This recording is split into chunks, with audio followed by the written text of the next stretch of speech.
Jadi mereka kata hidup kita dunia saja.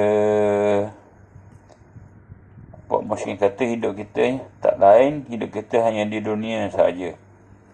Jadi ayat ini telah menjadikan saingan kepada kata tersebut, itu tak lain kehidupan dunia yang mereka dah katakan itu hanyalah permainan gurau senda saja, gurau senda semata-mata. Maksudnya kesenangan dan kelazatan hidup yang dinikmati oleh manusia di dunia ini hanyalah dalam masa yang singkat sangat, sedikit saja, tempoh sangat terbatas. Ibarat bermain dan bergurau, tentulah akan habis tempohnya. Sebab dia tak kekal, sahabat-sahabat. Setelah itu akan timbul rasa kesal dalam hati mereka untuk mengenangkan habisnya tempoh bermain dan bergurau senda yang amat menyenangkan itu. Jadi kehidupan dunia diibaratkan sebagai bermain dan bergurau. Kerana permainan dan gurau sendiri itu sangat lekas habisnya, dan sangat pendek pula waktunya. Sedang hidup di akhirat nanti, di syurga nanti, lebih baik dan lebih utama daripada hidup di dunia. Dan ini disediakan bagi orang yang bertakwa, iaitu yang takut buat syirik. Jadi orang takwa ni ialah orang yang takut buat syirik dan maksiat. Maka hal yang demikian itu tidaklah kamu fikirkan, wahai orang-orang yang ada akal. Itulah Allah berkat tahu semua. Hidup dunia sementara, macam permainan, akan sampai masa habis tempoh. Apalah ta'qilun, tidakkah kamu berakal? Fikirlah, renunglah sama-sama. Jangan duk ingat seronok hidup sampai lupa kita ni sedang menuju akhirat. Dunia sementara saja. Qad na'lamu innahu la yahzunuka alladhi yaqulun. Memang kami tahu bahawa engkau sebenarnya berduka cita mendengar apa yang mereka katakan. Fa innahum la yukadzibunaka walakinna zalimina bi ayatillahi yajhadun. Sebenarnya mereka tidak mendustakan engkau yang di hati mereka, tapi orang-orang yang zalim itulah yang mengingkari ayat-ayat Allah. Telah Allah mengatakan, qad na'lamu innahu la yahzunuka alladhi yaqulun.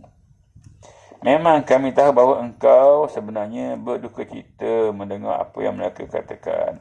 Kata As-Sudi pada suatu ketika, Al-Aqnah bin Suraik telah jumpa dengan Abu Jahal bin Hisham dan mengatakan kepada Abu Jahal, "Hei Abul Hakam," ini panggilan kepada Abu Jahal. Khabarkan kepadaku tentang Muhammad sallallahu alaihi wasallam, adakah dia ni orang yang benar ataupun dia pembohong? Cakap betul-betul. Nak tanya daripada hati engkau ni. Apa nama tu? Al-Aqnah ni pergi jumpa Abu Jahal. Nak tanya betul ke Muhammad ni pembohong atau orang yang benar? Kerana sebenarnya tiada seorang pun yang akan mendengar kata-katamu di sini selain aku. Abu Jahal menjawab, ni dia berdua saja, tak ada orang yang dengar. Abu Jahal katalah, demi Allah, sesungguhnya Muhammad itu orang yang benar. Dan dia tidak pernah berbohong, tetapi kalau sekiranya urusan peperangan, pembagian minum, pengawalan Kaabah, ni jaga Kaabah, jaga air, lembaga pemerintahan dan kenabian, semuanya jatuh ke tangan keluarga suku Bani Qusay, yakni keluarga Muhammad dan suku Bani Qusay. Maka apa lagi yang masih tinggal untuk dimiliki oleh lain suku Quraisy? Kalau kita kata dia tu betul, benar, biarkan dia jaga semua ni.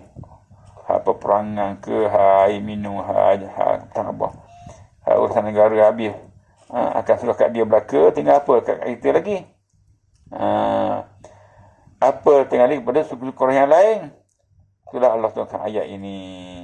Dia kata An-Najiyah bin Ka'ab, Abu Jahal pernah berkata kepada Nabi, kami tidak mentamah engkau dan tidak mendustakan engkau, tapi kami mendustakan apa yang telah engkau bawa. Mudah Allah turunkan ayat ini.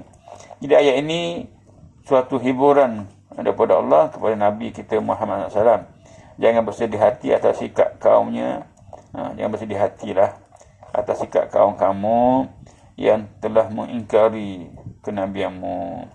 Sebenarnya mereka mengakui bahawa engkau adalah betul, benar, bukan pembohong. Jadi hal ini telah diakui sendiri oleh setengah kaum musyrikin Makkah, sebagaimana yang disebut oleh Abu Jahal tadi. Nabi tak salah dia. Tapi takut kuasa habis kat Nabi itu, mereka dengki dendam tu hilang. Dan disebutkan pula Allah dengan firman-Nya, fa innahum la yukadzibunaka walakinna adh-dhalimina bi ayatillahi yajhadun. Ini cerita dia. Sungguhnya mereka tidak mendustakan engkau, yang dalam hati mereka percaya. Tapi orang-orang yang aniaya, orang zalim itulah yang mengingkari ayat-ayat Allah, di mana mereka tidak menuduh engkau seorang pendusta yang tidak boleh dipercayai, kerana mereka tahu dan mengakui bahawa engkau adalah orang yang benar, jujur, lagi dipercayai sejak dahulu di kalangan masyarakat mereka. Hanya pengakuan mereka itu mereka sembunyikan dalam hati. Tetapi oleh kerana mereka didorong oleh perasaan dengki dan aniaya, maka mereka dengan terang-terang mengingkari kebenaran ayat dan keterangan-keterangan Allah yang engkau sampaikan kepada mereka, dan terus tidak mahu percaya kepada engkau. Inilah cerita dia sebenarnya. Dan ayat 34, walaqad kudzibat rusulun min qablika fasabaru ala ma kudzibu wa uzu hatta atahum nasruna wala mubaddila li kalimatillahi walaqad wala mubaddila li kalimatillah walaqad ja'aka min naba'il mursalin. Dan sesungguhnya telah pun didustakan orang-orang, dan sungguh telah pun didustakan walaqad kudzibat rusulun min qablik, dan sesungguhnya telah pun didustakan orang para rasul yang sebelum engkau. Fasabaru ala ma kudzibu, tapi mereka tak sabar menghadapi pendustaan mereka. Wa uzu hatta atahum nasruna, lagi pula mereka disakiti orang hinggalah mereka mendapat pertolongan kami. Wala mubaddila li kalimatillah wa laqad ja'aka min naba'il mursalin. Hinggalah mereka mendapat pertolongan kami. Tak seorang pun yang dapat mengubah perkataan Allah. Tentulah sampai kepadamu sebahagian berita pada Rasul. Walaqad kudzibat rusulun min qablika fasabaru ala ma kudzibu wa uzu, dan sesungguhnya telah pun didustakan orang para rasul yang sebelum kau, tapi mereka tetap sabar menghadapi pendustaan mereka. Lagi pula mereka disakiti orang. Jadi ayat ini juga merupakan hiburan untuk menghilangkan kesedihan Nabi kita Muhammad SAW, dan mengajak baginda supaya menumpukan perhatiannya kepada perjalanan para rasul yang terdahulu, serta mencontohi tentang kesabaran mereka ni. Nak hibur Nabi, cerita tentang Rasulullah juga dihentam, dilawan, diingkari, didustakan, diejek, macam-macam lah. Tu. Jadi semua itu telah hadapi mereka, serta mencontohi tentang kesabarannya. Ikut bagaimana sabarnya mereka. Para rasul itu semasa menyerukannya tidak sunyi daripada didustakan, disakiti, diejek dan diancam untuk mereka binasakan. Tu.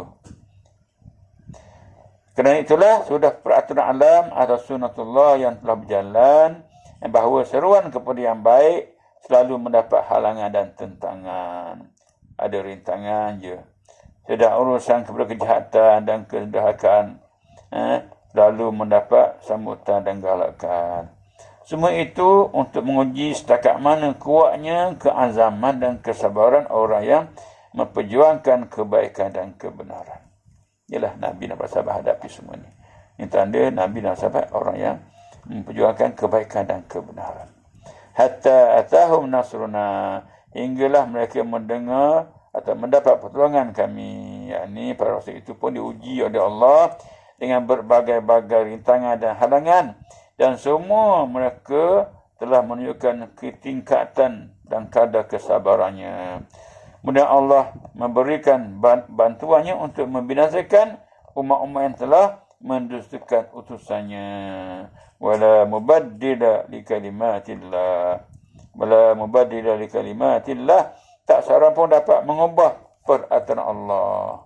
Yakni peraturan yang telah menjadikan hukum Allah itu tetap akan berjalan di muka bumi. Tidak akan berubah-ubah. Tak akan berubah dah.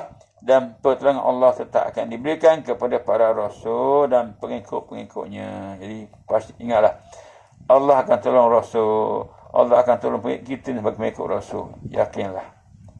Tu. Begitu pula pembinasaan terhadap orang-orang yang mengingkari dan mendustakannya tetap akan dilaksanakan. Kalaupun tidak dengan serta-merta, lambat laun akan tiba juga masa dan hakikat. Masa dan ketikanya mereka akan dihancur dengan sehancur-hancurnya. Walaqad ja'aka min naba'il mursalin. Walaqad ja'aka min naba'il mursalin. Tentulah sampai kepadamu sebahagian berita para rasul. Dalam Quran telah pun diceritakan tentang kisah sebahagian para rasul yang menjadi utusan Allah. Bagaimana mereka telah didustakan kaumnya. Setakat mana pula kesabaran mereka terhadap penganiayaan itu. Serta pertolongan Allah yang diberikannya pula kepada mereka. Hal ini tentu telah ada dalam pengetahuan wahai Muhammad. Jadi janganlah dirisaukan sangat jika orang-orang yang diseru beriman itu begitu liar lakunya. Inilah anak Allah bagi hiburan kat Nabi supaya bukan engkau saja diuji, ditentang oleh kaum. Itu juga dulu Nabi-Nabi dan Rasul yang diutuskan pun sama juga, bahkan lebih teruk lagi. Inilah mudah-mudahan kita pada hari ini pun begitulah. Kita kena tegakkan Al-Quran dalam diri kita, dalam masyarakat dan negara kita. Walaupun ditentang, dibenci, tetap kita kena bertegas. Lakum dinukum waliyadin. Bagimu agamamu, bagiku agamaku.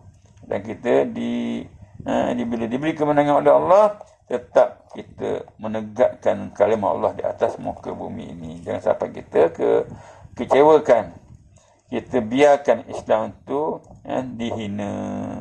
Kitalah penggerak. Kitalah rijal. Kitalah pejuang yang terus tegak berdiri untuk menghadapi musuh-musuh yang sentiasa berusaha untuk membinasakan Islam dan penganutnya. Sahabat-sahabat, mudah-mudahan apa kita bincang ni benar-benar memberikan suatu keyakinan, suatu kekuatan diri, suatu keinsafan untuk kita terus bergerak, terus berjuang, istiqamah bersama-sama dengan Islam, insya-Allah. Ya wallahu alam. Aqulu qawli hadza wa astaghfirullahal azim li wa lakum. Wassalamu alaikum warahmatullahi wabarakatuh.